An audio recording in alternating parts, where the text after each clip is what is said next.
नमस्कार, अमरउजाला.com देख रहे हैं आप। आपके साथ मैं हूं सुमित चौधरी और मेरे साथ है मेरे वरिष्ठ सहयोगी राजकिशोर जी, वरिष्ठ पत्रकार। और साथ ही साथ समझने की कोशिश करेंगे कि जो तमाम 5 राज्यों के चुनाव सामने आए हैं, उनके नतीजे, रुझान जो आप देख रहे हैं लगातार, सबसे बड़ा सरप्राइजिंग फैक्टर जिन्हें ज्यादातर exit poll, maximum exit poll, एक को छोड़कर, क्योंकि राजकिशोर सर उसी का जिक्र जो है करने वाले हैं, जैसे मैं बोलूंगा कि एग्जिट पोल जो है इसमें फेल हो गए, उसमें टीवी के ने पूरी तरह से खेल कर दिया है, तमाम एग्जिट पोलों को जो है फेल कर दिया है। लेकिन आखिर कैसे फिल्मों के सुपरस्टार राजनीति के अंदर जब एंट्री कर रहे हैं, तो वो सुपरस्टार जो इससे पहले प्रयास कर रहे थे उन सबको उन्होंने पछाड़ दिया है। क्योंकि सबसे पहले एक बार आपको आंकड़े दिखा देते हैं। टीवी के इलेक्शन कमीशन की जो वेबसाइट है उसके मुताबिक 106 पर, एडीएमके 57 पर। इनके लिए भी बहुत बड़ा सरप्राइजिंग है। और सबसे बड़ा जो सरप्राइज है डीएमके के लिए, जो हर एग्जिट पोल यहां पर लीड लगाता हुआ यहां पर दिख रहा था। सर, टीवी के साथ जो है शुरुआत करेंगे, क्योंकि जिन्होंने तमाम एग्जिट पोल में सिर्फ एक एक्सेस माई इंडिया को अगर हम छोड़ दें,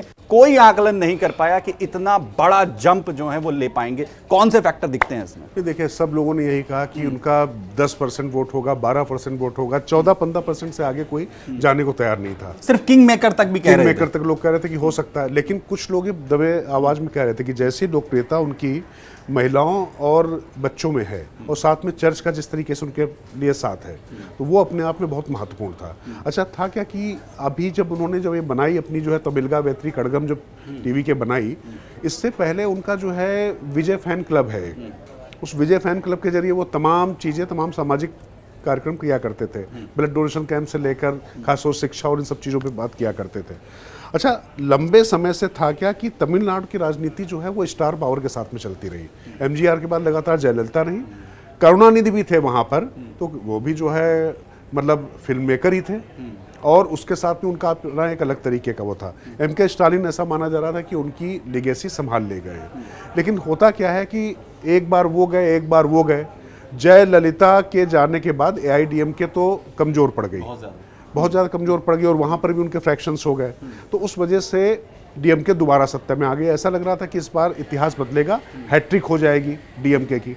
लेकिन इसके बीच में जो है विजय खड़े होते हो। मैं कहता हूँ कि राजनीति में कभी वैक्यूम जो है रहता नहीं है, खाली स्थान कभी नहीं रहता, कोई ना कोई भर देता है आके। तो इतनी बड़ी विजय मिलेगी केजरीवाल नुमा, ऐसा तो नहीं लग रहा था। लेकिन हाँ, लंबे समय से जो वो काम करते चले आ रहे थे, और एक बात फिर समझ में आई कि तमिलनाडु में स्टार पावर सबसे महत्वपूर्ण है। स्टारडम चाहिए, वो तो रहा है, वो हमेशा से रहा है। अब जब याद करिए, जब जयललिता नहीं रही हैं तो कैसे लोगों ने आत्मदाह कर लिया, आग लगा ली, जान दे दी। तो इस तरीके की दीवानगी है वहाँ पर। और यहाँ पर जो है विजय की जो रैली हुई थी, उसमें कितने लोग वहाँ पर हताहत हुए थे, कई लोग की जान चली गई थी। उसके बाद भी उनका क्रेज कम नहीं हुआ, उसके बाद बढ़ता ही चला गया।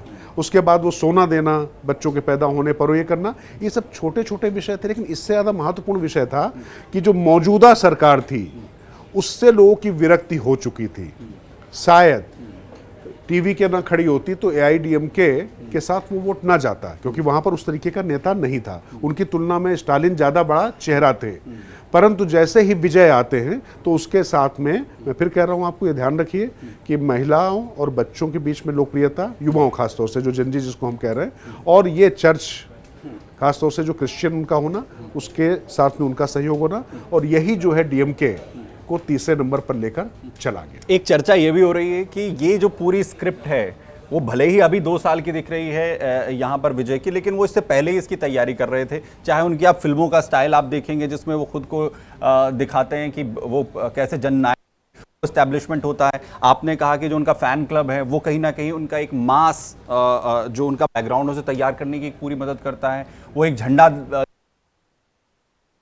कहीं ना कहीं बैकग्राउंड में तैयार कर रहे थे। वो एक पहले से ही पूरा विजन उनका चल रहा था। ये सिर्फ 2 साल का प्रिपरेशन नहीं है, क्योंकि बीच में अलग अलग जो सुपरस्टार्स हैं, जैसा हमने पहले भी जिक्र किया था इसका, चाहे रजनीकांत हो, इसमें कमल हसन हो, उन्होंने प्रयास किए उस वैक्यूम को भरने के लिए। जयललिता के जाने के बाद या करुणानिधि के जाने के बाद बना, उस वैक्यूम को वो भर नहीं पाए जो विजय करने में कामयाब रहे।